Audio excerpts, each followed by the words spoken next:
Foi no ensino médio que meu entrevistado de hoje incorporou o apelido pelo qual é mais conhecido. Logo após apresentar um seminário a respeito de Shaka Zulu, tido como fundador da nação africana dos Zulus, avisou para todos: a partir de agora, só me chamem de Zulu. Hoje é o mixologista à frente do Grupo Santos, dono de marcas como Boteco São Bento, do Tui Barcocina e do Tulipa, palco deste episódio de Se Meu Inconsciente Falasse. Desde que debutou nesse meio, ele criou cardápios para quase 40 estabelecimentos, do restaurante Vista, no Parque de Ibirapuera, ao Mesa Bar, no Rio de Janeiro. Em praticamente todos os menus, incluiu o drink que inventou com cachaça envelhecida em amburana, suco de limão, xarope de açúcar, vinho tinto seco e espuma de gengibre. É o banzeiro, o principal cartão de visita de Laércio Zulu.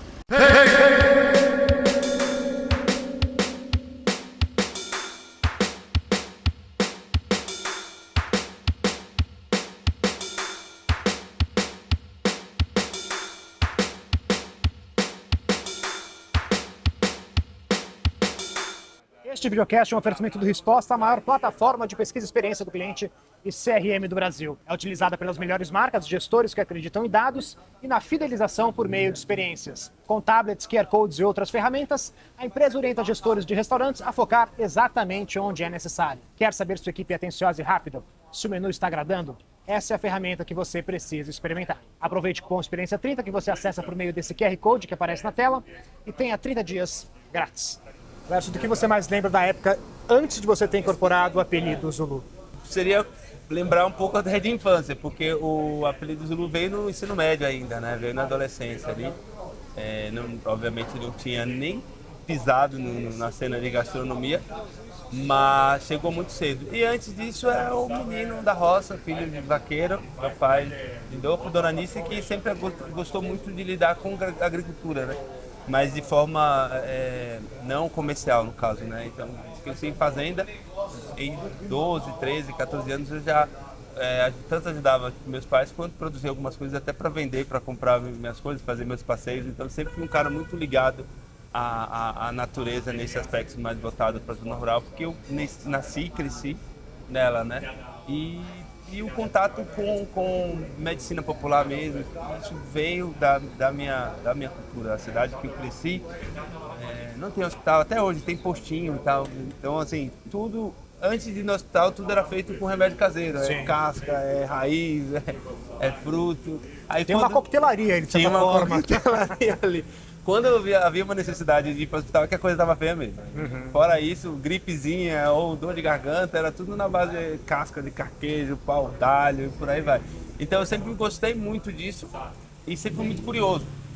Então eu sempre ia com meu pai ali. Meu pai é vaqueiro, ele não lida direto com a agricultura, mas nos finais de semana ele fazia também. E às vezes quando a gente passava por alguma mata, alguma coisa, eu gostava de descobrir que planta que era, cara. Meu pai é um mateiro nato, assim, então ele conhece muito, ele ficava perguntando. Eu me lembro que até minha adolescência tinha várias espécies assim que eu conhecia pelas linhas de identidade do tronco ali, da casca, né? Então eu ficava, será esse aqui é bálsamo, pai? Aí, não, esse aqui não é não. Aí quando eu comecei pegando o jeito, eu pegava o canivete, ia lá e agora vai. Então esse contato com comer e beber, olhando para todas as camadas ali de ingredientes, vem desde a época da roça. Você enxerga isso na sua coquetelaria também, essa pesquisa, esse interesse por Sem dúvida. sabores e coisas... Sem dúvida, assim, porque eu sempre gostei de brincar com esses alimentos, tanto não que eu gostasse de ficar doente, mas sei lá, meu irmão tá com a garganta inflamada, falava, não, vamos fazer um lambedor de pau d'alho. Aí corria lá, buscava e fazia ali, mas era uma coisa pro bem-estar, mas também para testar mesmo, para ver se eu tinha um jeito. E a parte do comer, eu sempre gostei de inovar. Eu com 14 anos de idade, tipo, eu gostava de ajudar na cozinha, principalmente a parte da janta. Eu falava, mãe, hoje eu vou fazer a janta. Aí eu ficava testando um monte de ervas diferentes que tinha ali. Uhum. Às vezes a família não gostava, mas eu testava o máximo que dava. Então eu sempre trouxe isso. E profissionalmente falando, eu lido com muita facilidade com esses ingredientes que eu já tive contato desde moleque.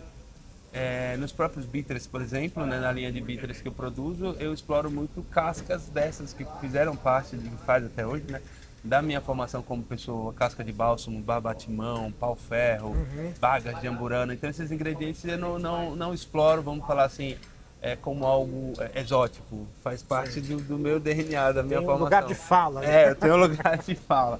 E eu exploro bastante isso. E aí, nos cardápios de coquetel, Aí vai depender muito do nicho do projeto, da região do projeto, o perfil da cozinha do projeto e, obviamente, o interesse do empresário. Porque o brasileiro gosta muito dessa identidade, mas não é todo projeto que cabe. Então, tem algumas coisas mais exóticas que não vai ser tão comercial. Tem lugares, dependendo da região e do perfil do projeto, o cara quer algo com frutas vermelhas e abacaxi, hortelã, essas coisas que funcionam, que eu acho incrível. Então, tem alguns elementos mais exóticos que, dependendo da forma que você comunicar, pode não ser tão usual comercialmente falando. A adoção desse apelido, apelido super forte, o que isso representa na sua trajetória, na sua, digamos, talvez na sua personalidade e postura em relação a uma série de coisas, né? O Zulu, ele chegou no seminário, no segundo ano do colegial, depois que eu tive era parte da apresentação do meu grupo de colégio, falar sobre como é que fala, parte do continente africano, e a nossa região ficou África do Sul. Ficou um país só, justamente por conta da pluralidade e tudo mais que tinha naquela região. E foi nessa busca aí que eu conheci a história e trajetória do rei Shaka Zulu, que a própria história dele em si foi realmente muito marcante. Ele foi o filho bastardo. O termo Shaka é um termo para simbolizar tipo um bastardo, né? É filho de um rei que tinha várias mulheres, mas ele não reconhecia todos os filhos. E o Zulu foi um desses não reconhecidos. E nisso ele passou por muitos maus tratos e tal, mas ainda assim ele foi banido daquela região e voltou, conseguiu crescer, conseguiu se desenvolver e voltou já numa busca de reconquistar aquela região, obviamente com uma certa mágoa por tudo que ele passou. E depois disso, ele, além de reconquistar a região, ele foi conquistando outras regiões e tal. E uma das coisas que me pegou muito, claro, não é só isso, tem muito mais camada a história do rei Zulu, mas a dinâmica dele de domínio territorial, que apesar de guerra tem conflito, não dá para romantizar, mas ele fazia de uma forma onde ele não eliminava todo mundo. Então ele dava opção para a tribo vencida ali de se aliar. E nisso, em menos de 30 anos, ele conseguiu ter um exército de quase 800 mil soldados ali, baseado nessa política que ele foi sacando. E foi um cara muito resistente, a coroa inglesa não conseguiu derrubar ele tão cedo. Ele ficava numa região que não era tão fácil acesso nem pelo mar e nem por terra, por conta de montanhas e tudo mais. Então, a colônia inglesa ficava sitiada em como é que fala? Cidade do Cabo, mas ainda assim não conseguia avançar com tanta facilidade. Então vários terrenos os ingleses estavam ali explorando, marfim, peles, isso, aquilo, mas nesse famoso povo Zulu aí eles não conseguiram. Precisaram fazer uma dinâmica, uma politicagem que ele não conseguiu lidar com esse trâmite dos ingleses, até a ponto dos ingleses conhecerem o ponto fraco dele, e aí houve a traição e ele perdeu, né, o império. Então, depois que eu conheci minimamente assim, a história do Zulu, terminando a apresentação do seminário, eu me lembro como hoje, microfone, auditório lotado, coração a milhão, assim. Todas as turmas de todos os períodos estavam nesse seminário, né? Aí eu falei, a partir de hoje pode me chamar de Zulu. Eu me lembro como hoje, a professora Rosana, ela pegou o microfone de volta e falou bem assim, menos, Laércio, menos. E depois disso nunca mais eu permiti, assim, sei lá, não é que não permitia, eu comecei a me apresentar como Zulu. Mas teve uma identificação, obviamente, ali. Exatamente. De alguma forma, né? Exatamente. Posicionamento como homem negro, como é que isso vem daquela época, um pouco dessa cultura? Vem. Desde muito moleque, ainda sem muita compreensão, não tinha acessado grandes livros sobre essa identidade racial. Alguma coisa, sei lá, veio no DNA ali. E claro, conversando com pessoas mais maduras, com mais letramento, eu comecei a buscar referência bibliográfica um pouco mais velho já, né? Então não tinha lido livros na adolescência voltado para esse autoconhecimento como homem preto, mas eu já me entendia como um homem preto desde ali dos meus 19 anos de idade, que é uma conversa muito complexa, né? A pessoa está ali, tem melanina, é preto, mas se entender como preto num país racista como o Brasil é um ato realmente político, e você vai ter que lidar, vai ter que confrontar o tempo todo uma série de diversidades. E a questão do Zulu, principalmente chegando em São Paulo, já foi um desafio.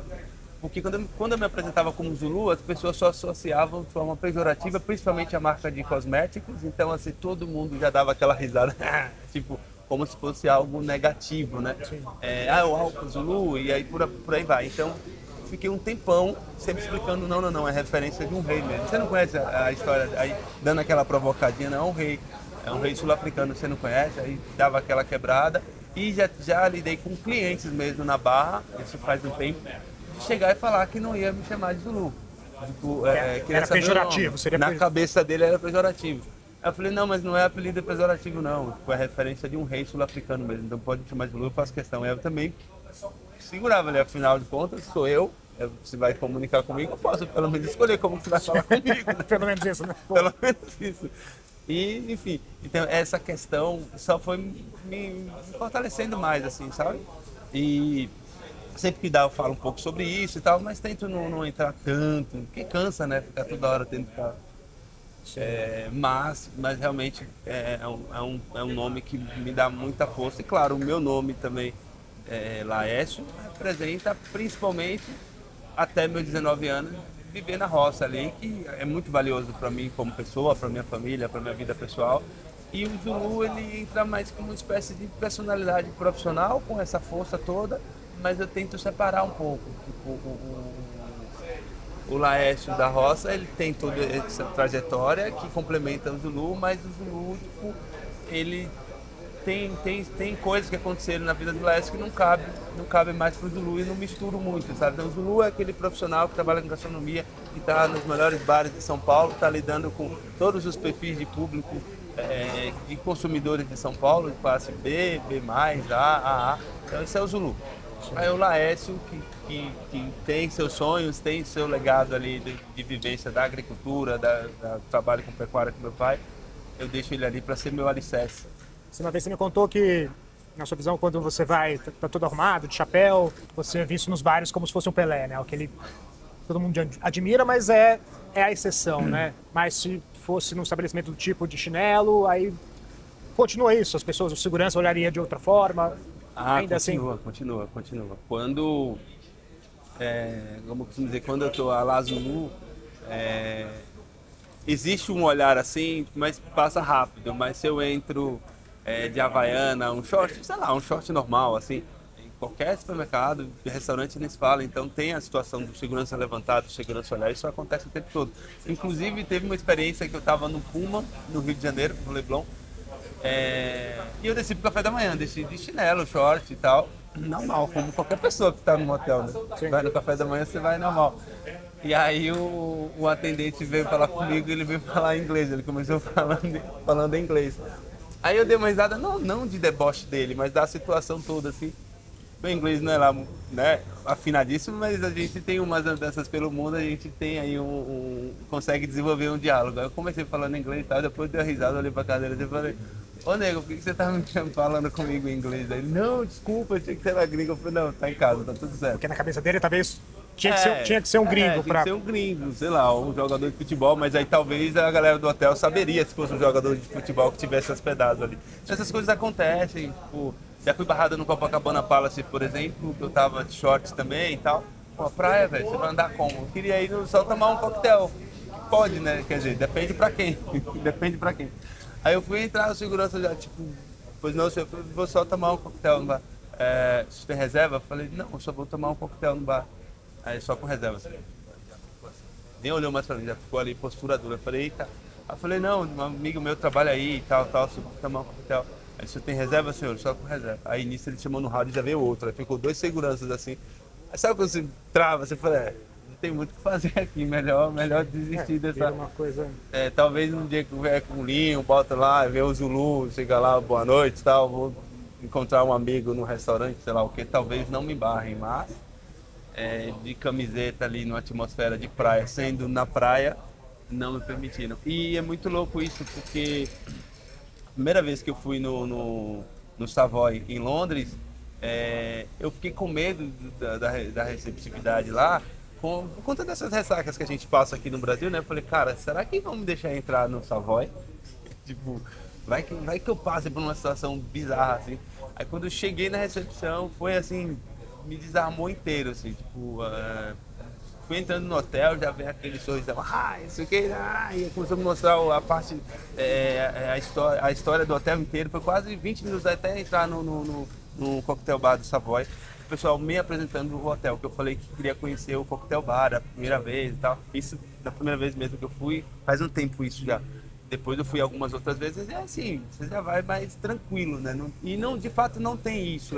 Não estou dizendo que lá não tem racismo, mas é muito diferente do Brasil. Nova York, Londres, Berlim. Eu viajo muito tranquilo, vou para qualquer bar, qualquer restaurante, nem fico mais pensando nisso. Na primeira vez, sim, nas primeiras vezes, assim, depois passa. Aqui não. Aqui, se eu não tiver, tipo, a lá Zulu, eu chego meio assim, eita, esqueci de me trocar. As pessoas, né, desse meio falando sobre hospitalidade. Quando você tem o racismo, você não chega nem perto da hospitalidade, né? Quer dizer, um freio, assim, casas e casas antes, né? Assim. É bem delicado, porque isso realmente acontece no Brasil inteiro. E essa leitura de uma abordagem mais, sei lá, um descaso maior para a pele preta no serviço de alimentos e bebidas é uma realidade. Por mais que fale muito sobre hospitalidade, sobre o racismo, isso e aquilo, mas dependendo da região e do perfil do estabelecimento, sim vai ser olhado por todo mundo, desde o garçom, mestre, todo mundo meio que está esperando alguém, o que está acontecendo aqui. E muitas vezes pode ser até pessoas que tenham uma melanina ali, mas falta essa consciência por uma pressão gigantesca, não é querendo justificar, mas tem uma pressão gigantesca, né? Do cara olha e fala, não, mas não é o comum, né? Não é uma coisa que vai estar sempre, sei lá, num paride, num fazano. Então, se você não tem uma referência ali de ser um atleta, de ser isso e aquilo, você vai ter um atendimento esquisito. Eu já jantei no paride, inclusive, com um casal de amigos brancos, e o garçom ele só falava com os brancos, só perguntava para os brancos, não perguntava nada ali no Shopping Cidade Jardim. Não perguntava nada, nem assim, nem bebida, isso, aquilo. Aí ele fala, caralho, vou militar aqui, vou ter que militar, pô, mas não. Que não... De boa, jantei, nem... Deixa eu de salvo, já que ele tá falando só com ele escolhe, depois tá tudo certo. Mas acontece, isso acontece. Assim. E ser a única pessoa também como cliente também deve ser muito agressivo, né? Isso já é uma agressividade, né? A parte mais desconfortável é você sair de casa tendo que se preparar para isso. Eu acho que a parte mais bizarra é isso. E quando você sai sem pensar nisso, o impacto é maior. Quando você já sai meio armado ali, o impacto é menor, só que em compensação você traz uma carga da porta de casa até sair do lugar. Então é meio esquisito. Mas não dá para resolver no piscar de olhos, a ideia é ir falando sempre, então ir conversando e tal, no que dá, com equipe e tudo mais. Para isso não acontecer. E não é nem não é nem como um colaborador, falando como um homem preto, eu fico muito feliz mesmo assim que a gente não tem esse tipo de ocorrência no grupo, assim, sabe? Obviamente isso é uma coisa que você está muito atenta para também não deixar que isso se reproduza. Sim, e se acontecer lá, essa convidar, mas você você só não se deu conta, mas nunca aconteceu. E também nunca ouvi relato, assim, tipo, sabe, talvez, obviamente, são muitas casas, eu não estou em todas elas. Então isso eu acho que me dá um orgulho danado, assim. Eu estou tranquilo, assim, stay safe e fico tranquilo também de convidar qualquer pessoa, amigos meus, isso e aquilo. Se qualquer uma das casas, não vou ter aquela preocupação de, puta, é no Itaim, ó, sabe, assim, cuidado com isso e aquilo, tipo, sabe, com relação à equipe, com relação a quem vai estar ali para realmente entregar essa hospitalidade, sabe? Isso é um grande ponto para mim. Você fica em Amargosa até que ano? Amargosa, minha mãe me pariu. Só pariu? Eu saí de lá, sei lá, 7 meses de idade, saí do município e aí a gente se mudou para o sul da Bahia, que foi a região onde eu cresci. E é onde eu volto até hoje, onde meu pai tem a terra dele e tudo mais, que fica em Itapirama. É uma vilinha, assim, para achar no mapa dá um trabalho de nada. Hoje deve ter no Google, mas por muito tempo não tinha. Essa mesma vila que eu falei que não tem hospital até hoje, tem um postinho de saúde que quebra um galho uma coisinha ou outra. São 2 escolas, não tem restaurante lá, mas assim, não é litoral, tá? 1h40 de Ilhéus. É pertinho, mas não é litoral. Antigamente eu via muito isso, né? Para ser cidade tinha que ter um McDonald's, tinha que ter uma igreja da Assembleia e o que, meu Deus? Eu tinha mais outra coisa que eu esqueci agora. Lá é meio, a coisa deu uma bagunçada, assim, porque são 2 escolas que tem na cidade e 7 igrejas evangélicas, assim. Mais que farmácia já. Não, farmácia não tem. Tem um postinho que distribui gratuitamente alguns medicamentos e tal, mas só o postinho, farmácia não tem. restaurante continua não tendo. E o barzinho que tem abre só feriado no final de semana. Então, assim, numa segunda-feira pra você beber, você precisa conhecer alguém que vende cerveja pra você comprar lá e tal. Que não tem um bar aberto. Entre segunda até quinta não tem um bar aberto. Eu sofro quando eu vou pra lá. Mas aí eu levo a minha cachaça e faço os drinks em casa. Qual que é a memória mais antiga que você tem da infância? Tava indo para 5 anos, eu lembro disso, numa das fazendas no sul da Bahia, não essa que meu pai se aposentou hoje, né, onde ele comprou a terrinha dele e tá lá, como ele fala, né, até o último dia da vida dele, mas é perto. Uma fazenda, se não me engano, chamava Fazenda Boa Sorte. Eu sempre fui muito travesso, né? E aí era verão, tinha uns matinhos secos assim e tal, e me deu um tique, assim, sabe, um pensamento intrusivo. Eu quis pôr fogo naquele pontinho seco só pra ver como seria, só que tava aquele calor da Bahia. Eu causei um incêndio na pastagem gigante. Aquele grande desmatamento que teve na Bahia foi... E meu pai chegou assim, quase me deu umas turras assim na hora, ele falou assim, como é que foi isso? Não sei, pai. Eu tava ali e começou a pegar fogo. Do nada. Aquecimento global, Essa memória eu tenho assim dele, assim, super bravão, assim, mas assim, bravo, mas contido, nada. E também ele ficou com medo do emprego dele, foi um moleque que filmou boa parte dos passos em pleno verão, até recuperar é um processo, né? Sim. Então essa eu acho que uma das memórias mais assim completas que eu tenho de muito pequeno, e obviamente alguns flashzinhos, mas nada sem começo, meio e fim, mas esse ficou assim, nunca mais eu mexo com palhoça no verão da Bahia. Você vê características dos seus pais em você? Ah, vejo assim, peguei um pouco dos dois. Minha mãe, ela é muito falante, né? Minha mãe como é que fala? Ela é tímida ali e tal, sentou, trocou duas palavrinhas, como é que fala? Deu o mínimo de abertura ali para uma troca ali hospitaleira, começa a falar e não para mais. E dá risada e conta história, não sei o que e tal. E o meu pai, ele é mais quieto, eu não sou tão quieto, só que em compensação ele observa muito. Ele não dá opinião sobre tipo relatos que você está trazendo de uma questão sua, mesmo sendo com uma certa amizade. Por exemplo, você vai pontuar um defeito de algo assim, daqui, tá no Tulipa, você começa, o atendimento aqui, isso aqui, ele vai ficar, ele não vai ficar opinando, não vai nem, sei lá, negar e nem estimular aquela situação negativa. Isso, desde muito moleque, eu sempre fui ouvir, às vezes, os colegas da área dele, ia lá e começava, não, porque aquela fazenda, não sei o quê.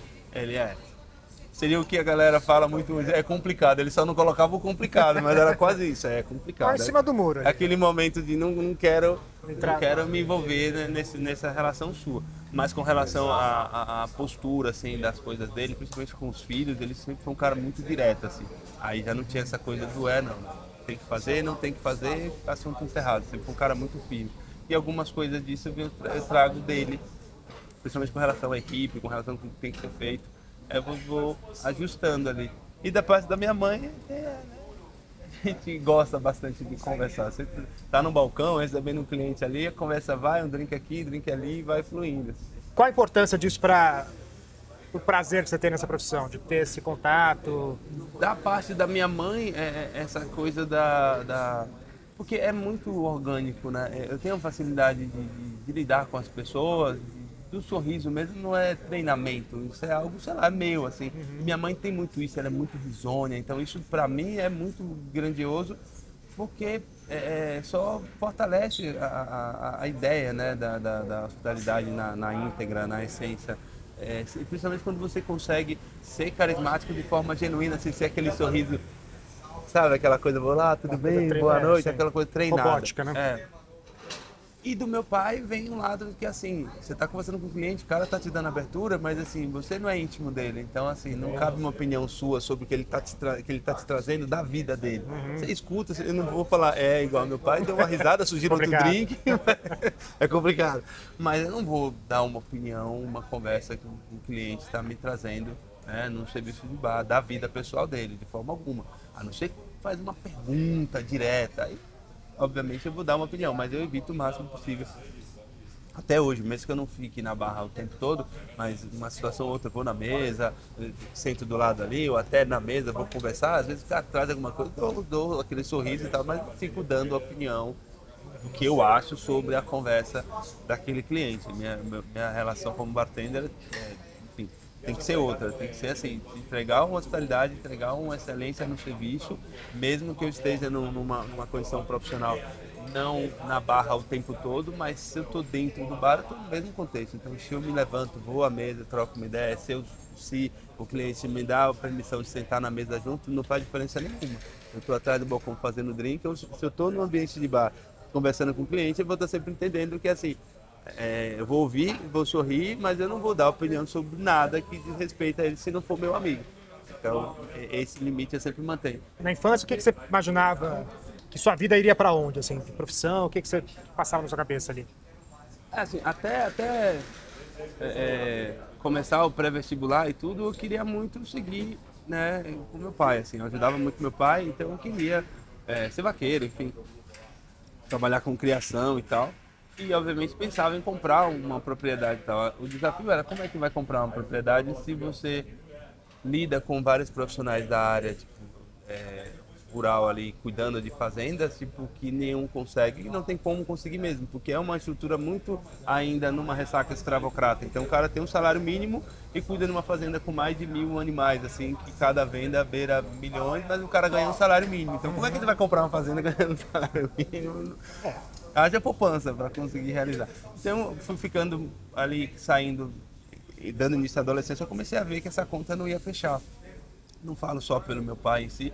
Meu pai conseguiu, depois de muitos anos, comprar uma propriedade, tipo, para a aposentadoria dele, assim, poucas hectares e tal, mas, por exemplo, se for para ele produzir um rebanho médio, sei lá, de 50 animais, a propriedade não suporta. Que não, quando a gente pensa em projeção, não é isso, é algo, não sei se é uma fazenda igual um cantor sertanejo, mas pelo menos 60 hectares ali e tal, para conseguir fomentar dinheiro. Aí, e meu pai sempre foi muito contra. Como eu estudava, então assim, ele deixava, chegava da escola, eu ia, preparava os cavalos, encontrava ele, mas ele sempre falava, eu não quero você fazendo isso, nenhum de vocês e tal. Sim. Aí eu foquei pro pré-vestibular, eu queria fazer biologia, bacharel, cheguei a passar em 2 estaduais ainda, em Ilhéus, em Itabuna, porque aí eu comecei a projetar, tipo, viajar ao Brasil. Eu vou trabalhar com pesquisa, biólogo, vou estar ali e tal. Tá rodando a Mata Atlântica, a Amazônia, então já tinha esse anseio por viajar. Só que eu pausei o projeto de biologia lá mesmo, porque mesmo passando na pública, meus pais moram até hoje em Itapirama. Então, assim, para eu estudar em Ilhéus ou Itabunas, ou ia ter que ter uma taxa de translado, que tinha já, era R$ 120, tinha um ônibus que levava alguns jovens para estudar lá, que meus pais não tinham condições, ou ficar na cidade, mas também ia ter custo, como que você vai ficar a semana inteira tipo, na cidade, ou seja, aí eu mesmo mudei a rota, falei, não, aqui não, vou procurar trabalhar primeiro e tal, e fui meio que nesse gap aí que São Paulo chegou, para vir para ter uma profissão, né, aí com 21 eu vim para cá, e comecei a fazer esses cursos de bar para entender o que era, porque eu não fazia ideia do que era um bar, um restaurante. Até então, male na TV, no filme, uma coisa ou outra, mas nunca tinha sentado num balcão de bar na vida. Sentava nas mesinhas. Mas de onde veio a ideia, assim? Foi muito rápido, assim. Eu tava meio que perdido, assim, no sentido de, porra, tô em casa, tô ainda precisando de dinheiro do meu pai para se eu for tirar um rolê um pouco mais caro. Eu preciso pedir dinheiro para minha mãe, para meu pai e tal. E aí eu fiz o que já tinha uma fama na região, né? Tinha 2 coisas que a maioria dos jovens faziam. Terminava o colégio ou vinha para São Paulo, trabalhar com, sei lá, o que o primo fazia. Na minha região não tinha histórico de ninguém vir para restaurante. Era muito para trabalhar com posto de gasolina, trabalhar com condição civil. O primo do fulano tá lá. Aí o cara terminava o colégio, vinha para São Paulo. Ou ir para o litoral trabalhar com pousada, fazer temporada. De forma preconceituosa, porque nunca tinha feito nenhuma das 2 partes, eu tinha um bloqueio muito grande com São Paulo. Eu era adolescente que eu ficava meio que repudiando a molecada que vinha para São Paulo e ia lá de férias, ia com aqueles tênis, aquela coisa bem paulistana. Eu Sim, ficava, tá puto. eu falava, não, Subestima. vai pra São Paulo, vai voltar bobão, a minha leitura. Os tênis desse tamanho, aquelas. Eu falava, credo, eu não quero ir pra São Paulo não, vai que eu fique assim. E o litoral eu não queria porque parecia uma coisa assim, sem muito futuro. Pô, vou fazer verão, terminando o verão, me dispensa, e aí? Enfim, acabei fazendo os dois. Porque se eu vinha. E tá com tênis igual que ele falou. Não, tênis não tá não. É cata de couro de Salvador ainda. Aí eu fui pro litoral para levantar um dinheiro, fazer temporada e antes de concluir a temporada, um cliente, eu era serviço geral de uma pousada lá, a pousada existe ainda, chama Pousada Taipu de Fora. Pegava palha da praia, da área dos hóspedes ali, ajudava com mala, era tudo assim da parte de serviço ali. Só não manutenção, essas coisas, mas qualquer coisa. Você pegava moto ou carro para buscar funcionário que estava de folga, ia em Maraú, buscava, ajudava com o pessoal nas trips, nas trilhas ali, fazia um pouco de tudo. E numa situação lá, um cliente super importante que tinha lá, na época ele ia já há 7 anos comemorar o aniversário dele todo mês de dezembro nessa pousada. Não sei exatamente o que ele era, não sei se era algum polícia, só podia ser político, não é possível, porque era muito dinheiro que ele gastava, assim, tipo, ele tinha um ritual, descia de helicóptero na pousada, ele e as caixas de vidro do licor descia na grama da pousada, tipo assim, pra todo mundo ver. Um senhor, assim, barba branca, barrigudão e tal. E quando ele tava lá, ficava uma comoção, todo mundo, não, seu Luiz Antônio, isso, aquilo, e eu tava numa rave, terminei o expediente, fui pra uma rave, voltei, era quase, sei lá, 5 horas da manhã, e esse coroa tava numa outra festa em Salvador, sei lá o quê, e ele avisou que tava vindo de helicóptero. E aí a proprietária foi procurando, porque ficava todo mundo na vila, lá dentro mesmo, né? Na temporada ninguém vai pra casa. E aí tá lá e essa dona Ana começa a bater em tudo que é porta. Não sei o que, ninguém, todo mundo tava no rolê, que a gente também saía, né? Só que eu tinha voltado, daí a pouco ela toca o cozido de uma festa massa, inclusive, foi o dia de São Gomes. Daquele jeito. E aí ela toca. Zulu já existia, né? O nome Zulu. O seu Luiz Antônio tá vindo e eu preciso atender a ele. Aí eu falei, dona Ana, mas. Né? E Reine, que era o menino do bar. O Reine não tá aí, eu me lembro como hoje. Ela falou, se ele tivesse, eu tava ali chamando. Aí Bom dia pra você também. Eu levantei e tal, e fui lá pro bar, e eu conheci o bar, porque eu já gostava de tomar cerveja, e quando fechava o expediente a gente ficava tomando latinha lá, que tinha outra coisa também, a gente pagava na época 80 centavos por preço de custo das latinhas de Skol. Então a gente comprava direto na pousada por esse preço, a gente colocava debaixo da máquina de gelo do bar. Quando acabava o expediente, a gente sentava no bar mesmo e ficava tomando nossa cerveja, e não tinha nenhuma implicação com isso, graças a Deus. E obviamente tinha funcionários antigos, de confiança, e a gente gostava de fazer isso. Então eu conheci um pouco o bar. Aí nisso eu fiquei lá no bar, acendi me lembro como hoje, acendi 2 luzes do bar e fiquei lá com as mãos pra trás, igual os meninos ficavam, né? Copia e cola, vou tá aqui, não saía muito drink. E ele já tinha o hábito de tomar Campari, então assim, já tava meio que no radar, ele ia acabar pedindo um Campari ou alguma coisa do tipo. E é exatamente isso, ele foi pedir um Campari, eu perguntei se ele queria com gelo ou laranja, porque eu também já tomava, então não era sobre ser técnico, é copiar e colar. Eu gosto de Campari com limão, às vezes com laranja, eu perguntei. Aí ele, não, com laranja. Fui lá, servi, começou a falar groselha, falar as coisas dele lá e tal. Ele até fez uma analogia, assim, que quando eu falei meu nome, ele falou que ele tinha um cavalo na hípica, sei lá das quantas, que o nome era Zulu, né? Eu nem achei que foi pejorativo, ele só lembrou, porque ele tava tão, assim, dado, que ele não pareceu, nem ser nada agressivo.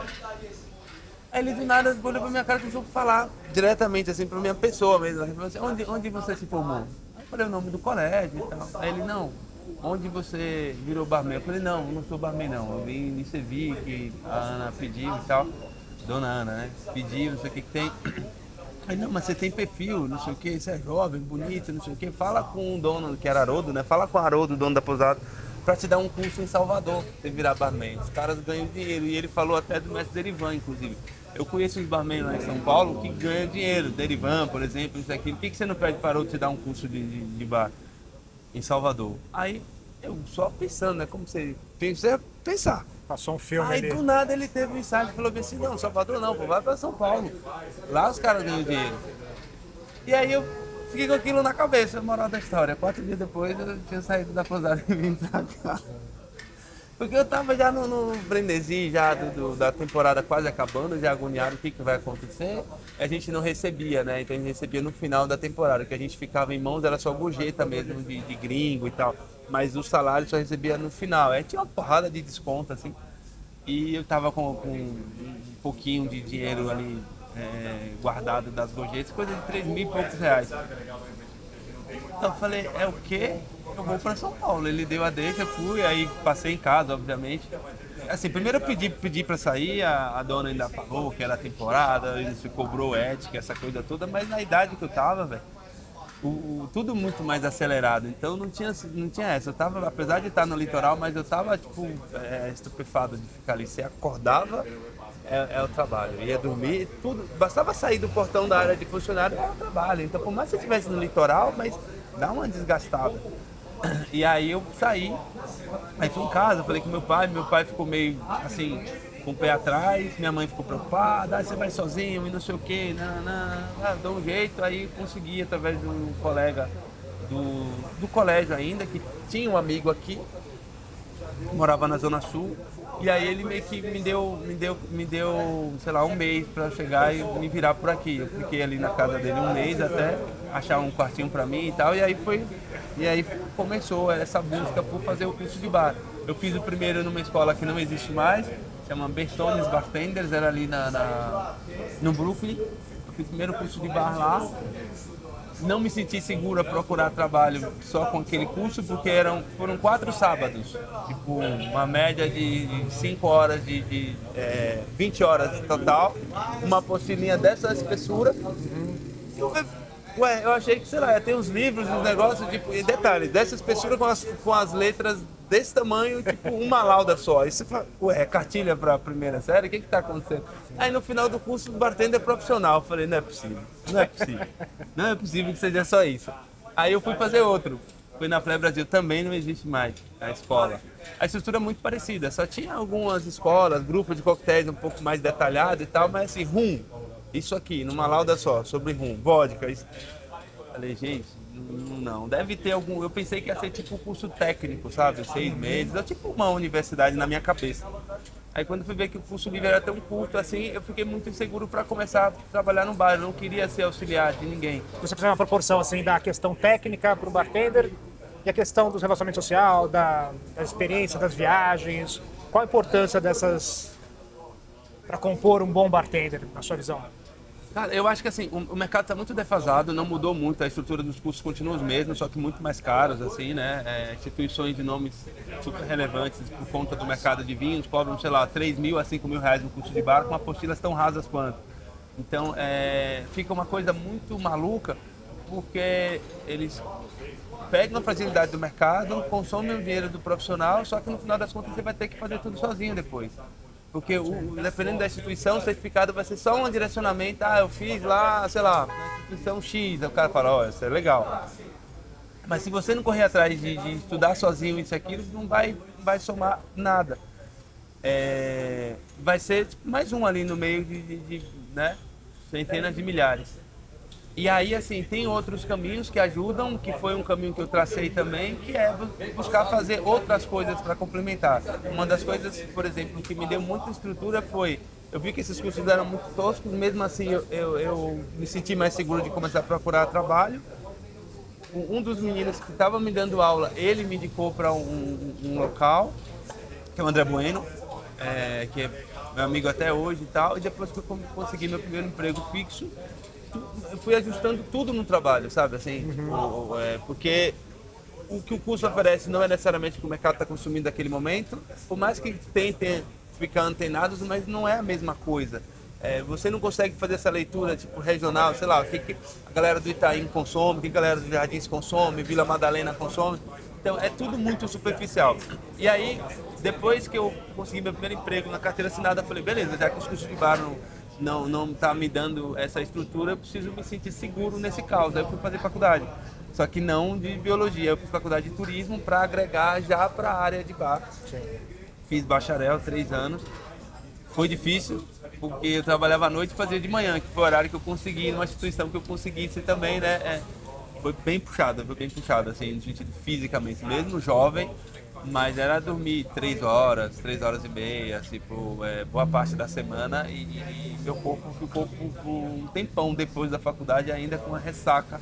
Não consegui dormir direito porque eu acordava no horário da faculdade, mesmo depois que a faculdade acabou, fiquei assim uns 3 anos da minha vida e ficava com o olho destruído. Assim. O que mais te atrai nesse universo? A relação com as pessoas no melhor momento delas. Claro que a gente fala, né, o bartender é terapêutico, hoje em dia eu nem brinco com isso porque depois você vai entendendo o que de fato é terapia, esse cuidado psicológico, é importante parar de fazer essa conotação. A gente trabalha com entretenimento, sim, e sim, tem alguns momentos que a pessoa não está bem, mas, cara, se você olhar, é muito pouco. Então, boa parte do nosso tempo atendendo as pessoas, elas estão nos melhores momentos dela, sabe?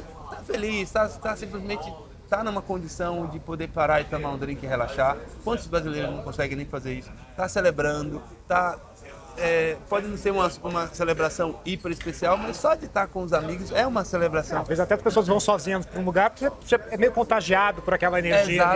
Exatamente. Então, a lida com o bar é algo que realmente me deixa num lugar, não necessariamente na alegria do outro, mas dá para absorver também. Porque tá todo mundo ali conversando contigo, todo mundo rindo, isso e aquilo, e você desliga um pouco do universo lá fora. Eu sempre separo, assim, eu sei que meu cliente, a vida dele, eu não faço parte daquela realidade, mas a energia daquele momento, eu gosto dela. Então, assim, para mim é muito valioso. É tanto que eu realmente, para mim, não é um trabalho. A parte mais pesada para mim foi o período da faculdade. Eu dormia quase nada, mas só isso. Mas tirando isso, eu sempre tive muito tesão de mesmo na época de CLT, puxar ali meus horários e tal, porque eu sabia que eu ia interagir com alguém legal naquela noite. Pelo menos uma pessoa, eu ia certeza que eu ia ficar encantado também, poder surpreender a coisa de oferecer um drink, mesmo, sei lá, vou te fazer o melhor mojito da sua vida, sabe? Uma coisa simples e a pessoa fala, nossa, realmente eu nunca também, sabe, assim, dedicar para entregar uma experiência boa. Então, isso para mim foi sempre me moveu, assim, e por isso que eu amo tanto que eu faço, mesmo com a dinâmica um pouco mais solta, mas sempre que dá, eu resgato esse lugar ali do bartender, de fazer o drink para a pessoa, porque eu acho que esse é o principal triunfo que a gente tem, sabe? Fazer mesmo o coquetel para a pessoa. Qual que é o seu maior medo profissional? Eu tenho notado, assim, falando de São Paulo, né? Não vou falar Brasil porque, né? Nós vivemos em um continente, expansão continental. Mas falando de São Paulo, eu vejo uma perda muito grande do serviço de balcão, de verdade, sabe? Assim, da coisa de você chegar perto do balcão, a pessoa pode estar ali subindo suco de laranja, mas já te olha, dá um sorriso e fala, já te atendo, fica à vontade, mesmo à distância. Não é necessariamente parar o que está fazendo, mas o olhar. Às vezes nem precisa falar, se tiver no barulho ali, só um minutinho só, aquele olhar direto para a pessoa. E eu tenho rodado bastante bares, eu vejo que isso está se perdendo muito. Claro, não estou dizendo a cidade inteira, temos bares incríveis, mas no geral, mesmo bares super falados, isso e aquilo, você senta no balcão e você não vê isso, sabe? Eu nem falo como profissional da área, não, eu falo no todo porque eu fico observando outras pessoas também. Eu sempre fico observando. Você está ali, está mexendo numa produção, aí o cara senta no balcão, vem um garçom, ele pede pro garçom, a comanda sai, o bartender na frente do cara pega a comanda da impressora e vai fazer o coquetel para ele. Assim, A máquina, né? E vai perdendo essa essência. Então, sei lá, acho que um pezinho atrás é isso. Nos próximos anos a coquetelaria ficar nesse lugar tão descuidado, assim, por conta desse ponto pós-pandêmico aí, que é uma realidade. A gente perdeu muito a busca de novos aspirantes para o bar, né? Não tem mais a sede que tinha, pelo menos da minha época, do cara que queria competir, que queria ser bartender. Hoje as competições, as maiores, ficam postando, pedindo às pessoas para estimular outras pessoas a participarem de competição, porque senão vai dar uma flopada, sabe? E isso para mim é um sinal muito delicado, um sinal que as pessoas não estão mais num ímpeto, quero ser barman, quero alguma coisa, talvez, uma opinião minha, talvez a demonstração do tamanho facilidade que foi para o nosso segmento no período da pandemia, talvez por isso que as pessoas não olhem com tanto gosto. A má remuneração também no mercado de modo geral, com essas opções de recursos, né, para se manter, com aplicativo de transporte, aplicativo enfim, foods por aí. Então, às vezes o cara consegue, trabalhando menos, ter o mesmo rendimento que um bartender vai ganhar, fazendo uma escala 6x1. Mas assim, a categoria, tipo, não, no geral, não é bem remunerada. Tem outros meios de retirar o mesmo valor ali. E quem tá chegando, parece que não tá no gás, sabe? Assim, vou te surpreender, e não só no drink autoral, mas no todo, no carinho. Esquecer do que está acontecendo lá fora e só entender que, assim, eu estou no balcão, eu vou sorrir, eu vou receber a pessoa super bem. Isso eu tenho medo de, nos próximos anos, a coisa ficar para a gente mais velho contar. Não, na nossa época era legal. Eu não quero contar essa história. Na nossa época a gente tomava álcool, né? Hoje em dia tem isso. Ainda tem isso. Isso é o maior medo na vida em geral. Ah, cara, eu tenho uns bloqueios, assim, eu tenho muito medo de invalidez, sabe? Assim, eu, desde adolescente, sempre tive muito medo, assim, acontecer alguma coisa, reduzir algum tipo de movimentação. Eu sou muito ativo, sou praticante de jiu-jitsu, faço capoeira, acordo super cedo e meu dia é sempre fazendo muita coisa, muito braço, muita perna, e mantendo essa relação com as pessoas à noite. Então, meu medo pessoal é isso, assim, acontecer alguma coisa e perder essa condição. Mas fora isso... O que é sucesso para você? Eu me considero um cara com muito sucesso, assim, até por trabalhar com tantas pessoas, tanto colega de trabalho quanto cliente. É tanta gente com dores na família, sabe? Tipo, tem família às vezes com uma puta grana e não tem amor, o pai não ama, a mãe não ama, o filho não ama, ou não ama o filho, ou não ama o filho. Então, para mim, sucesso é estar numa condição financeira, óbvio, que você consiga realizar pequenas coisas, uma viagem legal, dar um pulo em Salvador sem ser um parque, assim, puta, eu vou dar um pulo em Salvador, ficar 4 dias lá, e você tá numa condição financeira que isso seja possível. Se houver uma necessidade de reajustar alguma coisa, não ser um grande, como é que eu vou dizer, um grande peso, assim, sabe? Você tá nesse momento profissional de conseguir ajustar e ter amor às pessoas que te amam, assim, e você conseguir ter essa troca. Eu acho que isso para mim é o maior sucesso. Porque assim, um pouco mais de dinheiro, muito mais, eu quero comprar minha fazenda. Mas ainda assim, no meu plano de 60 hectares. 60 hectares. Meu plano de realizar minha fazenda é no sentido assim, para eu conseguir lidar com isso e viver de fato isso, produzir, porque eu sei fazer, apesar de estar um tempo fora. É tanto que eu tenho vários amigos que falam, eu não consigo te ver lidando com isso. Eu falo, é porque você não me conheceu antes. Aí seria o Laerte. Aí seria o Laerte. E eu quero fazer e realizar isso antes sei lá, numa idade muito desgastada. Eu quero realizar isso ainda, sabe, forte, saudável, não com 70 anos já meio... Não, tem que ter uma força para lidar. Então, esse inclusive é um dos meus sonhos, assim, para sair um pouco dessa busca incessante que São Paulo é isso, né? Cada ano é reajuste de tudo. A começar pelo cardápio do restaurante que você gosta de consumir. Todo ano tem um reajuste de custo do cardápio. Você precisa reajustar o seu salário o tempo inteiro. Então, a locomoção fica cada vez mais cara. Então, São Paulo, ela te oferece muita coisa, mas todo ano ela cobra bastante. Ela cobra bastante. E você não consegue ver, de fato, algo sendo transformado. E quando eu falo a questão de produzir, você notar mesmo que a sementinha que você plantou, você consegue perceber toda a evolução dela. Aconteceu uma experiência muito legal, inclusive esse ano. Eu fui em dezembro, sempre eu vou em dezembro para a roça lá do meu pai, fico lá até o máximo que dá de janeiro, às vezes dia 10, dia 15. E em dezembro desse ano eu comprei umas sementes exóticas no Mercado Livre de leguminosas, assim. E aí eu fui, preparei o terreno, até estimulei meu filho a fazer comigo e tal. Aí na semana da Páscoa eu dei uma fuga lá para almoçar com meus pais no domingo de Páscoa. Isso, sei lá, de janeiro a abril. E quando eu cheguei lá, todas as sementes que eu plantei, todas as plantas que eu deixei lá cultivadas estavam frutificando. Aí eu trouxe uma abobrinha, sabe assim, eu trouxe quiabo chinês, eu trouxe da roça que eu mesmo plantei em janeiro, eu trouxe em abril. Então esse tipo de retorno que a natureza te entrega, que isso no centro urbano você não consegue. Então assim, eu não me vejo me afastando do centro urbano, mas lidando com ele de uma forma diferente, ele não sendo o epicentro, né? Então continuo investindo em marcas como os bitters, que eu já produzo há muitos anos. A gente está com uma cadeia de produção em escala industrial já, graças a Deus, tem a marca de cachaça para esses produtos do mercado que me atrela ao centro urbano, eles mantenham, e eu ter minha válvula de escape real, assim, não para viajar um pouquinho, mas ficar mais tempo no lugar onde eu consiga ver de fato essa transformação acontecer, sabe? E agora uma pergunta de resposta com os apoiadores desse videocast, né? Em bares enormes, né, como os do Grupo Santos, geralmente, o que realmente importa para a clientela em relação à experiência oferecida? Tempo de entrega, né?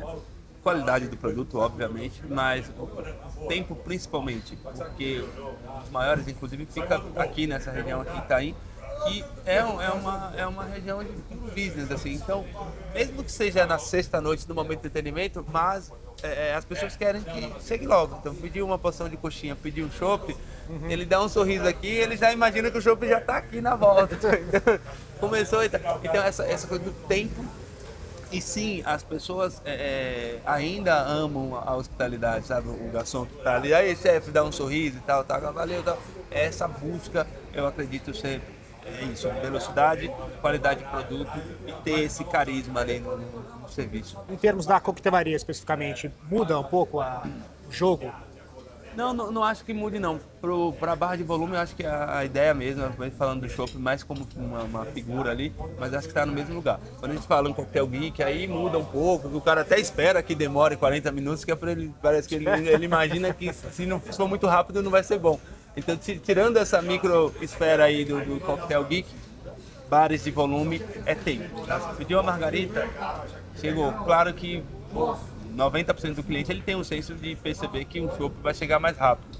Mas ainda assim, se o chopp está metade ali, já acabou o colarinho, o morrito não chegou ainda, ele já começa, vou pedir um morrito.